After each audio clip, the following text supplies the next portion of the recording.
welcome to my video about foot pain, or more specifically plantar fasciitis. I'm not going to get into a whole lot of detail about what it is exactly because there's so many other resources online you can find out about that. Just know 9 times out of 10 when somebody tells me about their foot pain they're having when they've just started training martial arts or started a running program, usually that's what it is. Certain characteristics of it.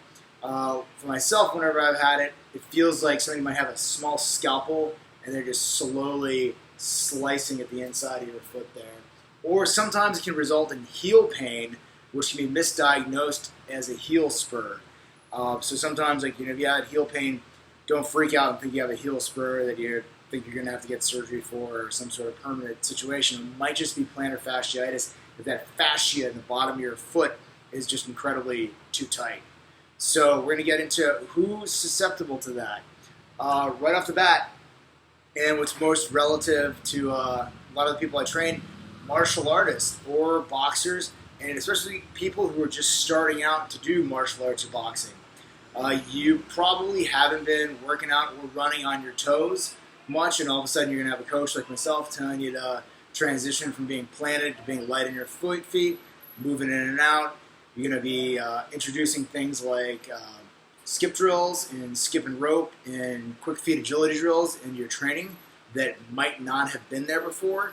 And all of these factors can lead to plantar fasciitis.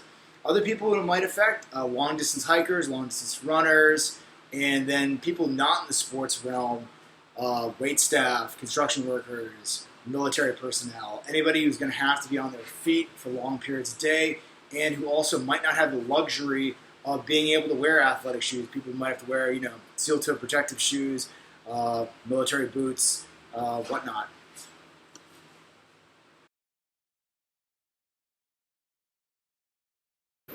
So one more group of people whose risk of developing plantar fasciitis might not be quite as self-evident is an experienced athlete who is putting on weight for some reason, whether intentional or not intentional. Say if you're coming off of injury, or let's say a football player, rugby player who before starting their preseason bulked up to gain more weight on the field, or say a boxer who's moving up weight in class. You see that quite often in boxing, sometimes in kickboxing, pretty much never in MMA because everybody tries to weigh their skeleton and go down in a weight class in that sport.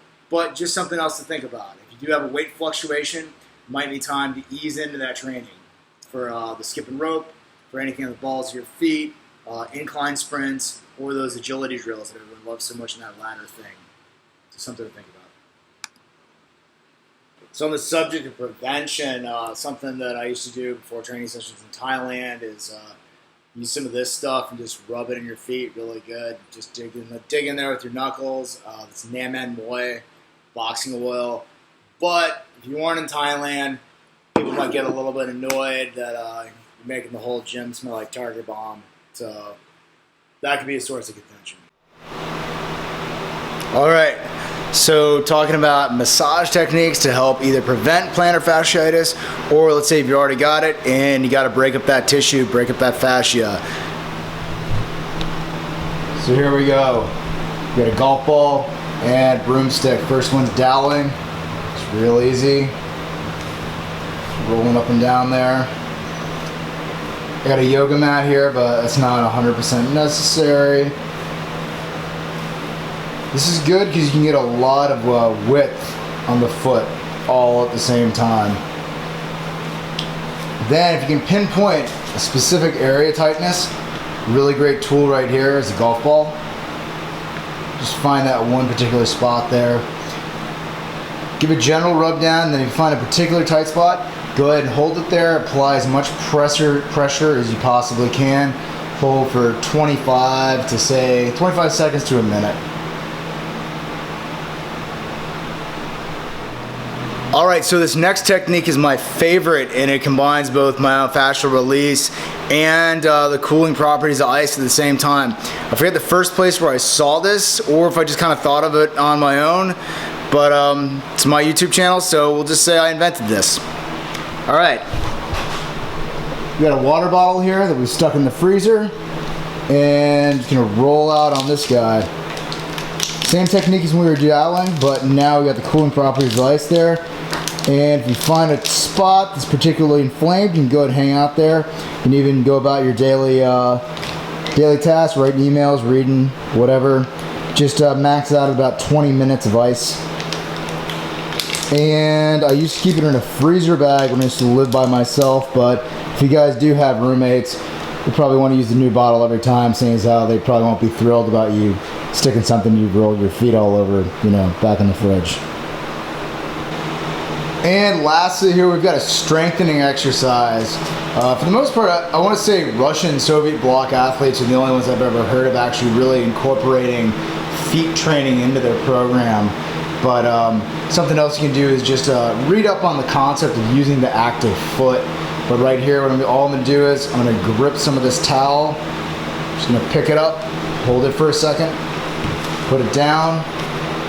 Then I'm going to stretch like that. Go back, grip as much of the towel as possible, hold it up. There we go. And maybe do 5 to 10 reps of that just to build up. And if you have a beach towel or a thicker towel, I find that works best. So just want to make a quick video about plantar fasciitis so I'd have a reference to send some of my beginning students who come to me questions about foot pain, and just a few tactics to help you work around it and deal with it. Mostly, I don't want you to be discouraged. This isn't the end of your training. You don't necessarily need to take time off. Don't ignore the pain though, because you don't want to develop into something worse. But just give some of those methods I mentioned a try. Try some of the preventive techniques. And if you have any other questions about anything else related to beginning boxing training, fitness, or corrective exercise, feel free to comment below. I hope you enjoyed it, and new videos coming soon. Thank you. We're in outer space. The mysteries of creation are there. Up in the sky? Up in the sky.